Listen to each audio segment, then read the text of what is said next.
Good day to see you dear viewer and dear student of my channel. Viewer, आज की इस discussion में क्योंकि हम बात कर रहे थे फार्माकोलॉजी में, तो उसमें आगे जाएंगे।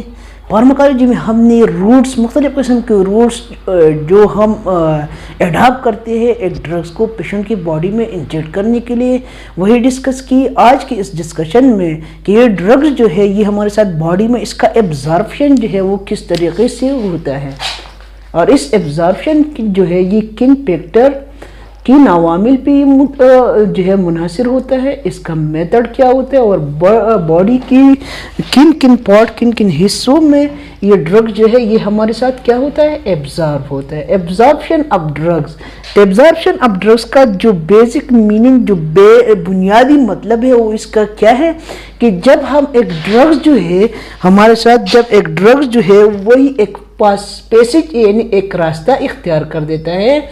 Absorption of drugs mean passage of drugs, यानी ड्रग्स का वही रास्ता जो एक ड्रग्स हमारे साथ बॉडी में इख्तियार करता है। जब ये ड्रग जो है ये बॉडी में जिस साइड पे हमारे साथ क्या ये इंटर होता है बॉडी की ब्लड स्ट्रीम, यानी एब्जॉर्प्शन ऑफ ड्रग्स का मतलब है वही रास्ता ड्रग्स का वही रास्ता to which it enter, to which it administrate, to which it administrate into the blood stream, यानी अद्वयात का वही रास्ता जिस रास्ते के थ्रू ये ड्रग जो है एक स्पेसिफिक साइड के थ्रू ये एडमिनिस्टर ये दाखिल होता है ब्लड स्ट्रीम में, और इसका एब्जॉर्प्शन जो है हमारे साथ स्टार्ट होता है। अब आगे डिस्कस करेंगे वही फैक्टर जो हमारे साथ मॉडिफाई करते हैं किस चीज को, एब्जॉर्प्शन को। Factors that modify absorption. आगे की डिस्कशन में वही फैक्टर पढ़ते हैं जो हमारे साथ क्या कर देता है, एब्जॉर्प्शन की जो एबिलिटी है इसको क्या कर देता है, इसको मॉडिफाई करता है। तो इसमें सबसे पहले नंबर पे जो फैक्टर है, फैक्टर रिलेटेड टू ड्रग्स, यानी वही फैक्टर वही अवामिल जो इनका ताल्लुक डायरेक्टली ड्रग्स के साथ हो। Factor that related to drugs, यानी वही अद्वियात जिनका ताल्लुक, यानी वही अवामिल जिनका ताल्लुक डायरेक्टली किस चीज के साथ हो, ड्रग्स के साथ हो। तो उसमें सबसे पहले नंबर पे हमारे साथ है क्या, लिपिड वाटर पार्टीशन कोएफिशिएंट। सबसे पहला फैक्टर हमारे साथ क्या है, लिपिड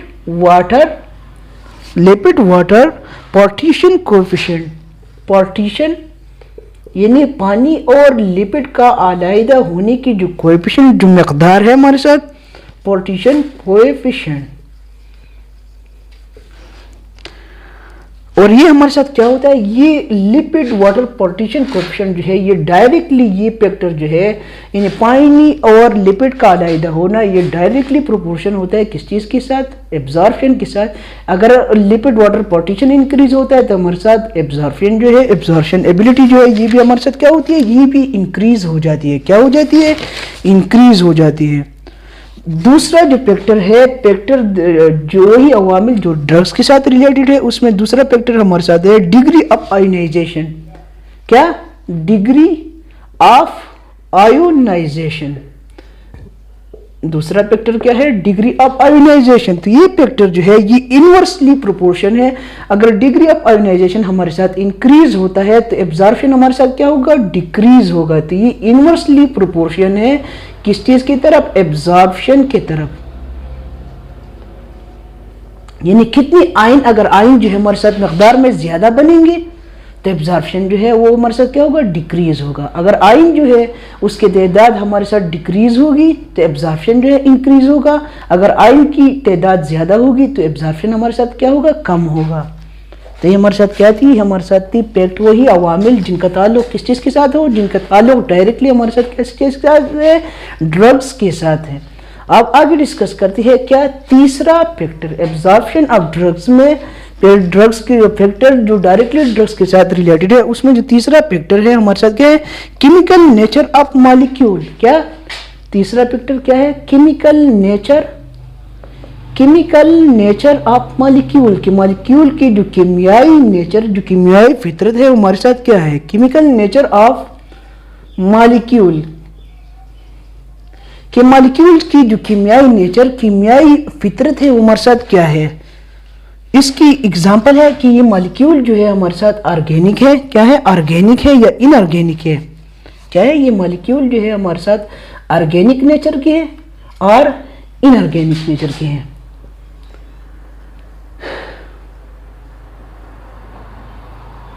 तो ये जो है chemical nature of molecule factor जो है ये भी हमारे साथ क्या है? ये हमारे साथ इसका एक जो एब्जॉर्प्शन होता है, अगर एक मॉलिक्यूल जो है ऑर्गेनिक है तो इसके एब्जॉर्प्शन एबिलिटी अलग होगी, अगर मॉलिक्यूल जो है इनऑर्गेनिक है तो इसकी एब्जॉर्प्शन एबिलिटी हमारे साथ क्या होगी?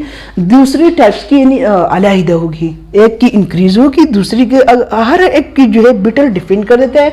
और ये ऑर्गेनिक या इनऑर्गेनिक नेचर जो है बेसिकली ये हमारे साथ इसका बेटर एब्जॉर्प्शन होता है किस चीज से? गैस्ट्रो इंटेस्टिनल ट्रैक से, यानी जीआईटी ट्रैक से, जीआईटी पाथवे से इसका जो एब्जॉर्प्शन है हमारे साथ क्या होता है? बेटर होता है।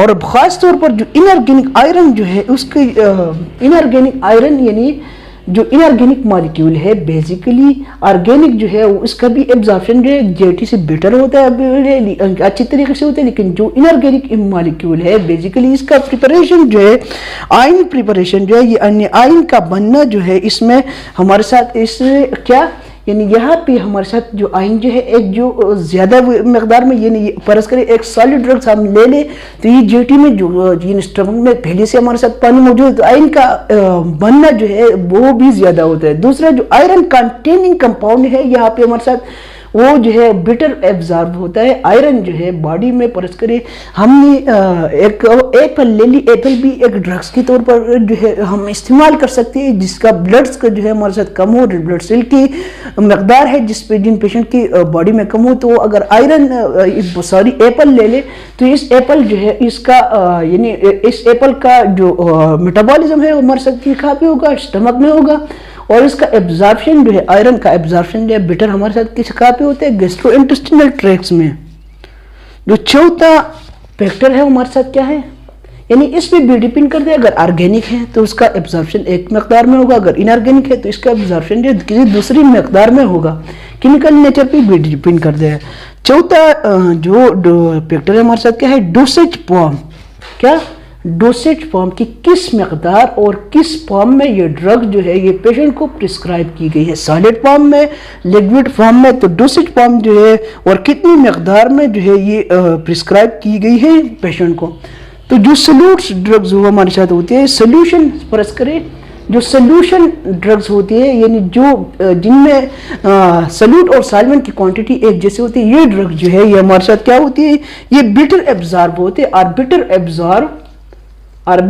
एब्जॉर्ब ये नहीं है हमारे साथ अच्छी तरह एब्जॉर्ब होते हैं हमारे बॉडी में किस चीज से? सस्पेंशन से, यानी जिसमें सल्यूट और सॉल्वेंट की क्वांटिटी जो है वो यकसा न हो उससे बेटर एब्जॉर्ब होते हैं। दूसरा किस चीज से? कोलॉइड से। सस्पेंशन और कोलॉइड से हमारे साथ क्या होते हैं? बेटर एब्जॉर्ब होते हैं। अब आगे डिस्कस करते हैं वही फैक्टर जिनका ताल्लुक जो है पेशेंट के साथ हो। ये तो हमने डिस्कस की, वही फैक्टर जिनका ताल्लुक हमारे साथ किस चीज़ के साथ है? यानी ड्रग्स के साथ है। आगे डिस्कस करते हैं वही फैक्टर जिनका ताल्लुक हमारे साथ डायरेक्टली किस चीज़ के साथ हो? पेशेंट के साथ हो। Factor that related to patient. Factors यानी वही अवामिल दैट रिलेटेड जो जिसका ताल्लुक हमारे साथ हो किस चीज़ के साथ? टू पेशेंट, यानी वही फैक्टर जिनका ताल्लुक हमारे साथ मरीज के साथ हो वही डिस्कस करेंगे।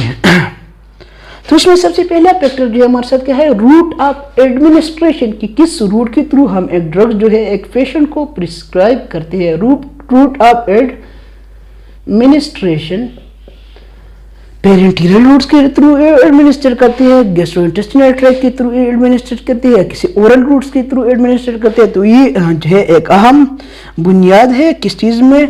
यानी ड्रग्स की एब्जॉर्प्शन में।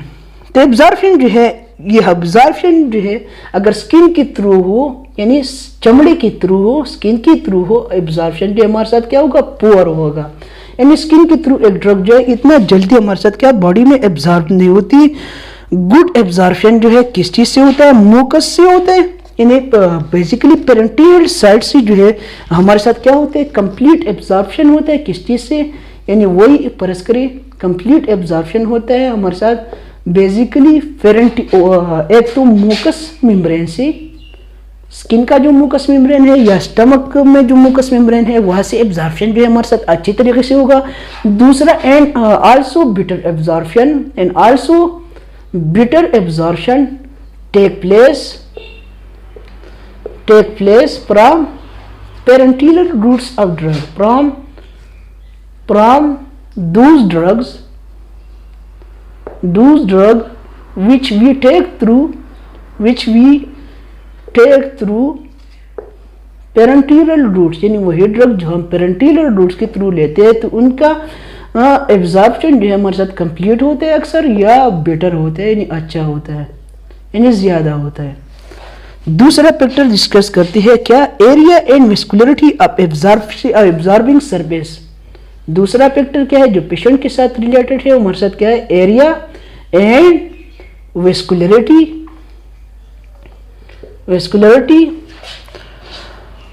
Of absorbing surface. Area and vascularity of absorbing surface जो है ये फैक्टर जो है ये भी पेशेंट के साथ रिलेटेड है, और ये हमारे साथ क्या है, ये हमारे साथ डायरेक्टली प्रोपोर्शन है किस चीज़ किस तरफ, एब्जॉर्प्शन की तरफ।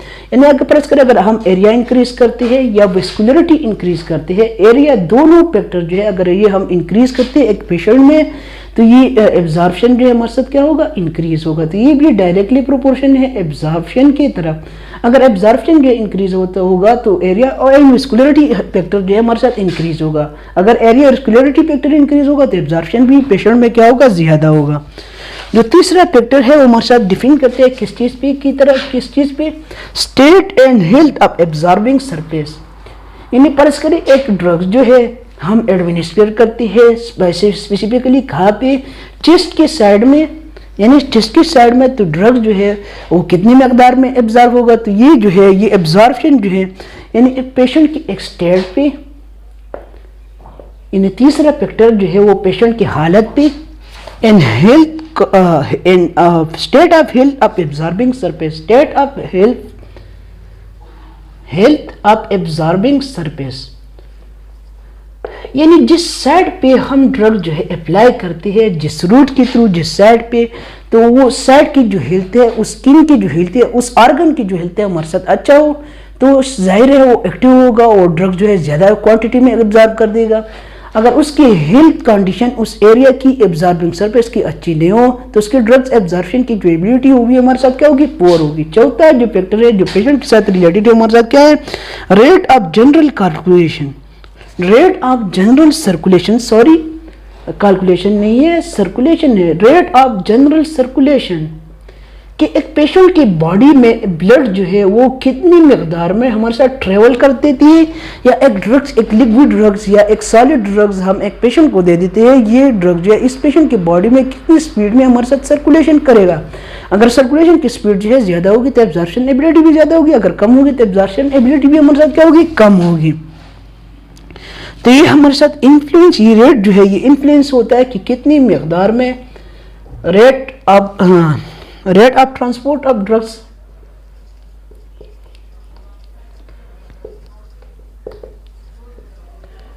यानी ये रेट ऑफ सर्कुलेशन जो है ये डिफाइन कर देता है, इन्फ्लुएंस कर देता है किस चीज़ पे, rate of transport of drug, influence define on the rate of influence of drug, define यानी रेट ऑफ जनरल सर्कुलेशन जो है जिस तरह पहले ही हमने डिस्कस किया, एक ड्रग्स का जो स्पीड है बॉडी में तो ये जो है उस पर डिपेंड कर देता है रेट की। अगर रेट ऑफ जनरल सर्कुलेशन ज़्यादा होगी तो एब्जॉर्प्शन भी ज़्यादा होगी, अगर कम होगी तो एब्जॉर्प्शन जो है वो भी हमारे साथ कम होगी, और स्पेसिफिक साइड तक पहुँचना जो है वो भी उसकी कंडीशन जो है भी हमारे साथ क्या होगी, 4 होगी। जो पांचवा फैक्टर है जो बेसिकली एब्जॉर्प्शन एबिलिटी में पेशेंट के साथ रिलेटेड है वो हमारे साथ क्या है, स्पेसिफिक फैक्टर। स्पेसिफिक फैक्टर यानी मखसूस अवामिल, स्पेसिफिक फैक्टर यानी मखसूस अवामिल जो बहुत ज़्यादा ख़ास हो, टेम्परेचर हो गया, दूसरी कंडीशन हो गई, तो इसमें हमारे साथ है इंट्रिंसिक फैक्टर। क्या मखसूस अवामिल में जो एग्जाम्पल इस बुक में हमारे साथ दिया गया है वो हमारे साथ क्या, intrinsic factor. Intrinsic factor, intrinsic अवामिल किस चीज़ के लिए, intrinsic factor for absorption of vitamin B12, यानी परस्पर एक विटामिन B12 जो है एक ड्रग्स जो है ये एक पेशेंट जो है वो लेता हो विटामिन B12 ड्रग्स हमारे साथ, तो इसके लिए इंट्रिंसिक फैक्टर की जो एबिलिटी है उसकी ज़रूरत होती है। तो ये हमारे साथ क्या है, स्पेसिफिक फैक्टर का एक एग्जांपल है। अगर इंट्रिंसिक अवामिल हमारे साथ बेटर बेस्ट कंडीशन में हो तो विटामिन B12 का एब्जॉर्प्शन जो है वो ज़्यादा होगा, अगर ये पुअर हो तो विटामिन B12 का एब्जॉर्प्शन जो है हमारे साथ क्या होगा, कम होगा। So dear ladies and gentleman, ये था आज का लेक्चर। अगर ये लेक्चर, ये डिस्कशन और ये मेथड जो है आपको पसंद आ गया तो इस लेक्चर को लाइक करें, सब्सक्राइब करें और एक बेहतरीन सा कमेंट्स बॉक्स में ज़रूर डालिए। Thank you dear ladies and gentleman, thank you for your attention.